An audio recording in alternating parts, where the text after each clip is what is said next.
Selamat pagi saudara, selamat berjumpa kembali dalam pelajaran Alkitab mingguan bersama Suara di Bukit. Saya berharap keadaan saudara dan keluarga baik, penuh dengan damai sejahtera Allah kita, Yesus Kristus. Saudaraku seiman, alangkah besar rasa sukacita hati kita apabila permohonan doa-doa yang kita panjatkan pada Tuhan terpenuhi.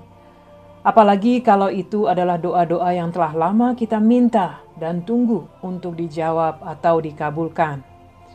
Tidak ada hal lain yang dapat kita lakukan kecuali mengucap syukur akan segala kebaikan dan kasih Allah pada kita orang-orang percaya.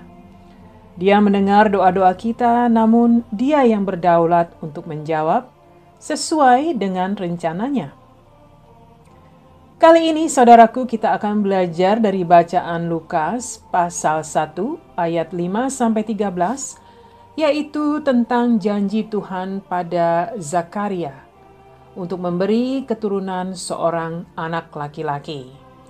Kalau saudara memegang Alkitab, mari kita baca bersama Lukas pasal 1 ayat 5-13. Pada zaman Herodes Raja Yudea, adalah seorang imam yang bernama Zakaria dari rombongan Abia. Istrinya juga berasal dari keturunan Harun, namanya Elisabet. Keduanya adalah benar di hadapan Allah dan hidup menurut segala perintah dan ketetapan Tuhan, dengan tidak bercacat. Tetapi mereka tidak mempunyai anak, sebab Elisabet mandul dan keduanya telah lanjut umurnya. Pada suatu kali, waktu tiba giliran rombongannya, Zakaria melakukan tugas keimaman di hadapan Tuhan. Sebab ketika diundi, sebagaimana lazimnya untuk menentukan imam yang bertugas, dialah yang ditunjuk untuk masuk ke dalam bait suci dan membakar ukupan di situ. Sementara itu, seluruh umat berkumpul di luar dan sembahyang. Waktu itu adalah waktu pembakaran ukupan. Maka tampaklah kepada Zakaria seorang malaikat Tuhan berdiri di sebelah kanan mezbah pembakaran ukupan. Melihat hal itu ia terkejut dan menjadi takut.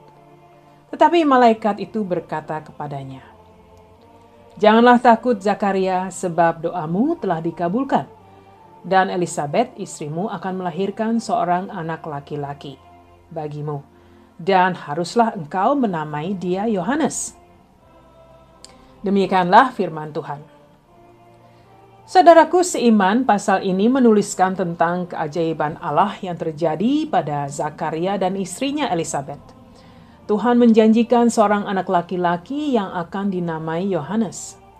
Selanjutnya, setelah dewasa dalam pelayanannya pada bangsa Israel, Yohanes dikenal sebagai Yohanes Pembaptis. Di ayat-ayat berikutnya, apabila saudara lanjutkan membaca sampai ayat 25, dituliskan bahwa Yohanes akan menjadi besar di hadapan Tuhan. Dan ia akan membuat banyak orang Israel kembali pada Allah. Ia akan dipenuhi Roh Kudus sejak masih di dalam kandungan ibunya Elisabet. Ia dipilih sebagai nabi dan akan melayani dalam roh dan kuasa Elia, sebagai pendahulu yang menyiapkan jalan bagi anak tunggal Allah, Yesus Kristus. Lukas menuliskan bahwa berita baik yang telah disampaikan oleh malaikat Tuhan ini kurang diyakini oleh Zakaria. Dalam artian, ia tidak mengimani dan oleh karena itu, Allah membuat Zakaria menjadi bisu sampai waktunya Yohanes dilahirkan dan janji Tuhan dilengkapi. Alkitab Yohanes 1 ayat 6-7 menuliskan tentang Yohanes Pembaptis yang akan saya bacakan. Datanglah seorang yang diutus Allah, namanya Yohanes. Ia datang sebagai saksi untuk memberi kesaksian tentang terang itu, supaya oleh dia semua orang menjadi percaya. Sebelum malaikat Tuhan datang untuk menyampaikan berita baik pada Zakaria, ia saat itu telah terpilih untuk menjalani tugas keimaman di bait suci Allah. Hal ini merupakan suatu kehormatan baginya. Tugas ini membawanya sangat dekat dengan keberadaan Allah secara roh di bait suci. Tidak semua imam mendapatkan kesempatan yang sama untuk melakukan tugas ini disebabkan oleh besarnya jumlah imam pada saat itu. Tugasnya adalah membakar ukupan di bait suci Allah sebentar dan setelah itu keluar untuk mengatakan berkat imam untuk mereka yang menunggu di luar dan bersembayang. Namun karena ia bisu setelah keluar dari bait Allah, maka ia tidak dapat mengatakan berkat imam pada mereka yang menunggu di luar. Apakah kiranya berkat imam ini, saudara?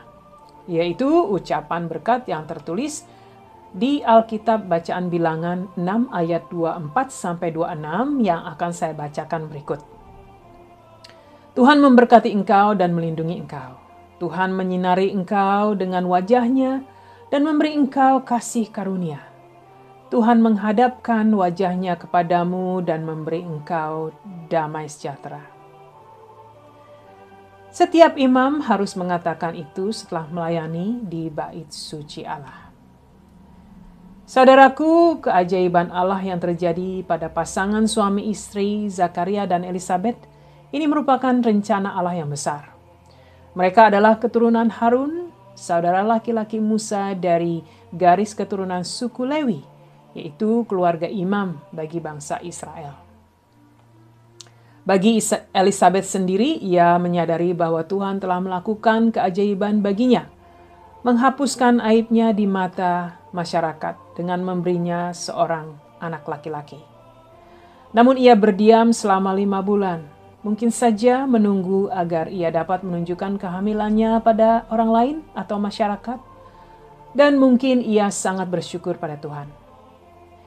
Di zaman itu, saudara, seorang wanita yang mandul merupakan hal yang dianggap memalukan di mata masyarakat Yahudi, karena tidak dapat meneruskan garis keturunan keluarganya. Hal ini terkadang menjadi tanda bahwa ia tidak menerima kebaikan Tuhan. Tapi tidak selalu berlaku seperti itu. Rencana Allah akan terjadi dan tidak dapat dibatalkan, karena Tuhan berdaulat penuh atas segalanya. Zakaria dan Elisabet dipilih menjadi bagian dari rencana Allah. Walaupun Zakaria meragukan pada awalnya, namun semua itu telah digenapi. Pada waktunya, Yohanes Pembaptis akan berkhotbah tentang pertobatan yang akan membawa orang-orang Israel kembali pada Tuhan Allah. Dia juga yang akan menunjukkan kepada mereka tentang Mesias yang Tuhan telah janjikan bagi bangsa Israel, seperti yang tertulis di ayat berikut. Yohanes pasal 1 ayat 29 yang akan saya bacakan berikut. Pada keesokan harinya, Yohanes melihat Yesus datang kepadanya dan berkata, "Lihatlah anak domba Allah yang menghapus dosa manusia." Banyak orang yang mendengar khotbahnya bertobat dan dibaptis di sungai Yordan.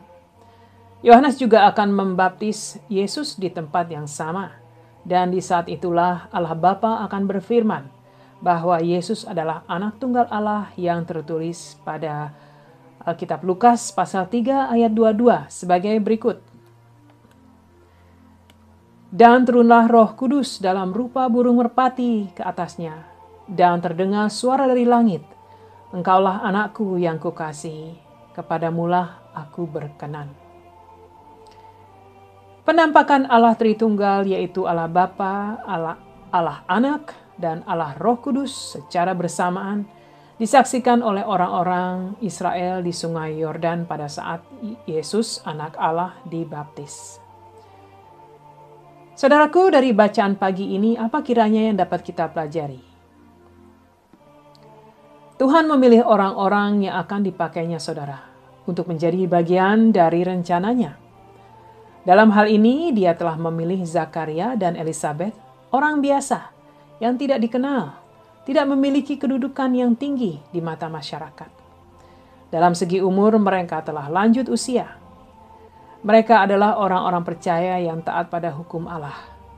Walaupun awalnya Zakaria meragukan berita baik yang telah diterimanya dari malaikat Tuhan, namun hal ini tidak menghentikan rencana Allah bagi hidup mereka. Yang pasti, Zakaria tidak dapat menyampaikan berita baik itu pada orang lain karena Tuhan telah membuatnya bisu. sampai pada akhirnya ia dapat berbicara setelah kelahiran Yohanes. Semuanya itu telah dikatakan oleh malaikat Tuhan. Saudara, kita sebagai orang-orang beriman telah dipanggil Tuhan untuk mengambil bagian dalam rencana Tuhan. Benarkah demikian? Apakah saudara mau percaya, meyakini, dan berpartisipasi terhadap rencana itu? Apakah rencana Tuhan bagi kita, saudara? Yaitu mengabarkan berita keselamatan Yesus Kristus. Menyatakan kebaikan Allah dan bersaksi untuknya dalam hidup kita setiap waktu. Berdoa bagi keluarga dan orang lain, agar mereka dapat menerima berita keselamatan Allah yang dapat merubah hidup mereka. Terus hidup dalam kesolehan dan ketaatan pada segala perintah dan firman-firman suci Allah, saudara. Bergantung sepenuhnya pada kuasa dan pimpinan Roh Kudus dalam segala yang saudara lakukan atau hadapi. Kehidupan saudara akan berubah dan iman saudara akan bertumbuh menjadi dewasa. Saudaraku, tujuan utama kita hidup di dunia ini adalah hidup untuk Allah Yesus Kristus dan bertumbuh menjadi seperti Dia. Allah tahu yang terbaik bagi hidup saudara, karena saudara adalah milik-Nya dalam Yesus Kristus. Mari saudaraku, mari kita berdoa. Allah Bapa di sorga yang agung dan penuh kasih, mulia dan suci. Kembali kami datang padamu Bapa untuk mengucap syukur akan kasih dan karunia-Mu Allah. Karena kami masih diberikan waktu untuk mengenal-Mu Allah melalui firman suci-Mu. Kami berdoa agar apa yang telah kami pelajari akan memperkuat iman kami. Dan kami mohon kekuatan agar kami mau percaya dan mengambil bagian dari rencana-Mu yang baik bagi hidup kami, dalam hidup kami, dan melalui hidup kami yang akan berpengaruh pada kehidupan orang lain. Kiranya Kau pakai tubuh, hati, dan pikiran kami untuk kemuliaan-Mu Bapa. Kalau ada hal-hal dalam hati dan pikiran kami yang tidak berkenan di hadapan-Mu saat ini, dosa yang kami perbuat, kami mohon pengampunan-Mu Bapa. Bersihkan hati dan pikiran kami agar kami dapat terus berjalan dalam terang-Mu Allah. Terima kasih Bapa, di dalam nama Yesus Kristus Allah dan Raja kami berdoa. Amin. Amin saudara, terima kasih telah menyaksikan video ini. Saudara bisa menghubungi tim doa kami apabila saudara berkenan melalui email yang tercantum pada video ini. Saudara juga bisa subscribe untuk terus dapat mengikuti pelajaran berikutnya. Mohon bagikan apa yang sudah saudara dapati untuk memberkati dan menguatkan orang lain. Tuhan berkati dan sampai berjumpa kembali minggu depan.